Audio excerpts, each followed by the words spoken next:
Vadodara central jail એટલે કે વડોદરાની મધ્યસ્થ જેલ, આ જેલમાં સુવ્યવસ્થા જળવાઈ રહે અને એક જ જેલમાં બધા જ કેદીઓનો ભરાવો ન થાય તે માટે 119 જેટલા કેદીઓનો જેલ બદલી કરવામાં આવી છે. 119 જેટલા કેદીઓને બીજી જેલમાં ખસેડવામાં આવ્યા છે. સુરત, નડિયાદ, આણંદ આ બધી જગ્યાના કાચા અને પાકા કામના કેદીઓને અહીંયા મૂકવામાં આવતા હોય છે, જેને લીધે જ અલગ અલગ જગ્યા પરના બધા જ કેદીઓનો ભરાવો ન થાય તે માટે 119 જેટલા જે કેદીઓ છે તેઓની જેલ બદલી કરવામાં આવી છે.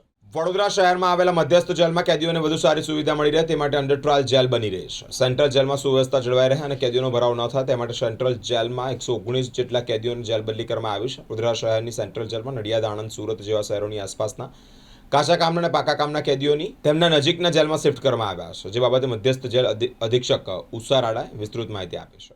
હાલમાં નવી યુટી જેલ બની રહી છે અને એનું કન્સ્ટ્રક્શન ટૂંક સમયમાં જ ચાલુ થનાર છે. તો એના માટે થઈને જેલમાં કેદીઓનો ભરાવો ના થાય, ઓવરક્રાઉડેડ મતલબ ના થાય એના માટે શિફ્ટિંગ ચાલુ છે અને લગભગ 119 જેટલા કેદીઓ નડિયાદ, દાહોદ, છોટાઉદેપુર, રાજપીપળા વગેરે જેલમાં શિફ્ટિંગની પ્રક્રિયા ચાલુ છે, જેથી કરીને કેદીઓનો ઓવરક્રાઉડ ના થાય. આમાં બધા મિક્સ છે અને જે વિસ્તારના હોય બને ત્યાં સુધી એવી કોશિશ કરી છે કે રાજપીપળા સાઈડના હોય તો એને ત્યાં શિફ્ટ કરી દઈએ, જ્યાંના હોય એમને ત્યાં શિફ્ટિંગ કરી દઈએ.